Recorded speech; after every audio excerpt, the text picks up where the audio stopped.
It was a very normal, quiet, uneventful night on October 11, 1973, in Pascagoula, Mississippi. A tiny town by a river, just another nondescript, quiet place where nothing really happened. Calvin Parker, 19, and Charles Hickson, 42, were very much people of their town. They worked together at a shipbuilding company in town, often until the very late or early hours, and then they went fishing by the river or hung out together, just as they did tonight. They decided to do some fishing by the Pascagoula River, on a quiet spot on the pier. Surely, they must have subconsciously thought to themselves, we're safe here, right? It's a small town, and we're on a brightly lit pier. They were wrong. A blue light appeared from the sky in the north, slowly growing larger. Once it came into view, it was revealed to be a saucer. Or at least an oval-shaped craft, 40 feet long and 10 feet tall. This actually wasn't what scared them, at least not considerably. They were actually more curious about it. But what did scare them was what floated out of the saucer. 3 beings floated out, 5 feet tall and pale. But the floating was the least of the terror. As well as their pale skin, they had no necks, simply ears coming out of their shoulders. Even worse, they had protrusions, instead of noses and ears. Even worse, they had slit-like holes for mouths. Even worse, they had big, round, lifeless eyes, and even worse, no hands. Pincers. Crab-like pincers, pale like the rest of them. The creatures made an eerie buzzing sound as they drifted, and Calvin and Charles thought they were paralysed with fear, but the creatures themselves, or their craft, had somehow done it, because they couldn't move at all, then found the creatures lifting them with their pincers. Calvin fainted. Charles felt numb, as if his mind was separated from his body, as he was drifted alongside the creatures toward the ship. As they approached it, a section of the shiny hull rippled like water, emitting a bright light, and they phased their way inside.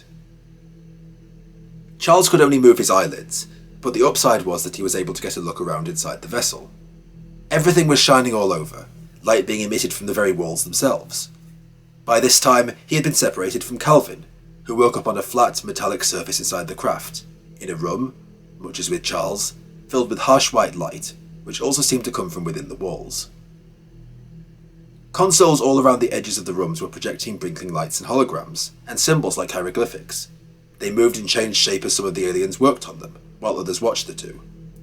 Calvin and Charles also both somehow felt like the craft was alive, sentient and aware of them, probing their minds.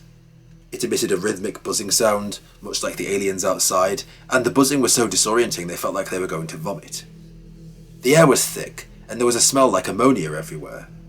Some have later suggested this was the alien sterile examination room, and the ammonia was some kind of disinfectant or air purification to keep the environment clean as well as to stop the aliens getting human diseases, or vice versa. In his examination room, Calvin had a female alien stood over him, with large almond-shaped eyes. She looked much more human, what with her eyes and fingers and all, and she tried to reassure Calvin telepathically as she examined him, pressing all over his body, telling him repeatedly, "Don't be afraid." Her actions, however, did little to change this. This alien, this non-human entity, whose intentions he knew nothing of, pinched his cheek, slid her hand down his mouth and held his jaw open, while simultaneously, on the other hand, long thin probes grew from her middle fingers, which she then proceeded to shove down his throat and up his nasal cavity. He wanted to scream, but it was so suffocating that he couldn't. Can you imagine this? An alien? Aliens that have already abducted you. You're already terrified. You're already paralysed and held against your will. Now long, extending fingers are being shoved down your throat, semi-suffocating you, and you're already worried you're going to die or be used in experiments? No wonder the aliens' reassurances didn't work. In the next room, 3 of the other beings examined Charles, the beings with the crab claws and the greater aura of fear. To him, their movements seemed robotic. Maybe they were robots, some kind of probes, maybe the female alien was in charge, or maybe she was some kind of medical droid or medical attaché herself. Either way, these beings also communicated telepathically, but in a much less friendly way. They were probing his mind, cutting into his memories, dissecting his thoughts. He tried to stop them, but he couldn't. Then a metal probe, shaped like a football, floated all around him, examining his head. All the while, the other beings watched. Calvin felt himself passing out again. As his consciousness faded, images flashed through his mind. hundreds, maybe thousands of human faces. People abducted, people taken, people analysed, people terrified. The last image flashing through his eyes was the female, human-like alien trying to tell him something. Something important. Something interesting. But either he passed out too quickly, or he couldn't for the life of him remember what it was. The two awoke on the riverbank soon after, the craft gone. And they knew it was soon after, because it had felt like hours. But they checked the time and found it had been no more than 20 minutes. These two, as you might imagine, wasted no time in calling the Air Force. The Air Force doesn't handle UFOs, they were told, so they went to the police. The police were sceptical, but they sensed genuine fear in the two men, and so left them alone in a tape-recorded room and heard this. I gotta get to bed and get some nerve pills or something, see the doctor or something. I can't stand it. I'm about to go off the pace. I'll take you better. When they get through this, we'll go better. I'll get you something, settle you down so you get some damn sleep. I can't sleep tonight like it is. I'm just damn near crazy. The story, as you could imagine, quickly became famous and took off like a firestorm.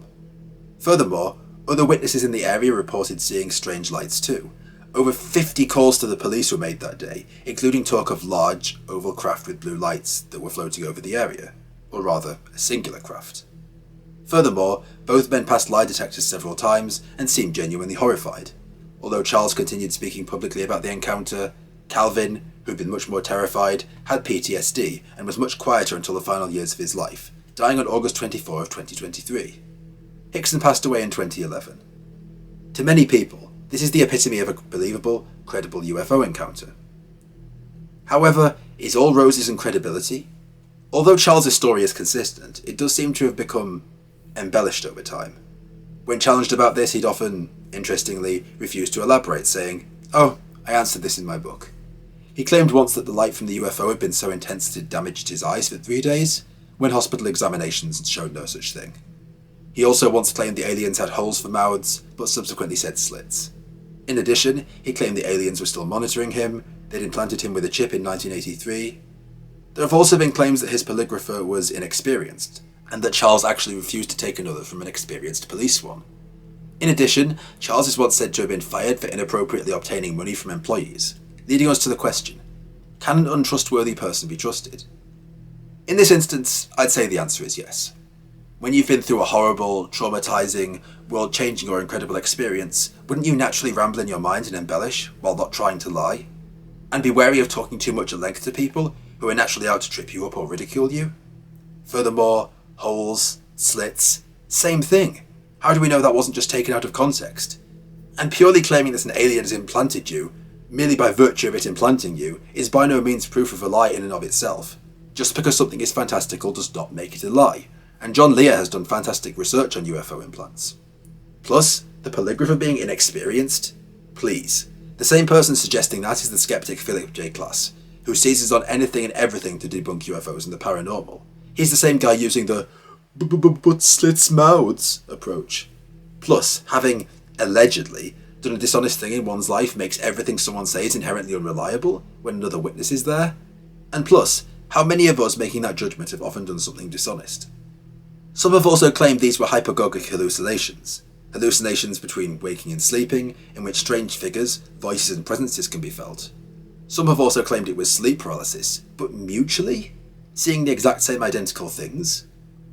Some also claim that since drinking was done beforehand, maybe this was an alcoholic hallucination. But again, mutually? I'm sure things like this can happen somewhere in the universe. Weirder things have happened.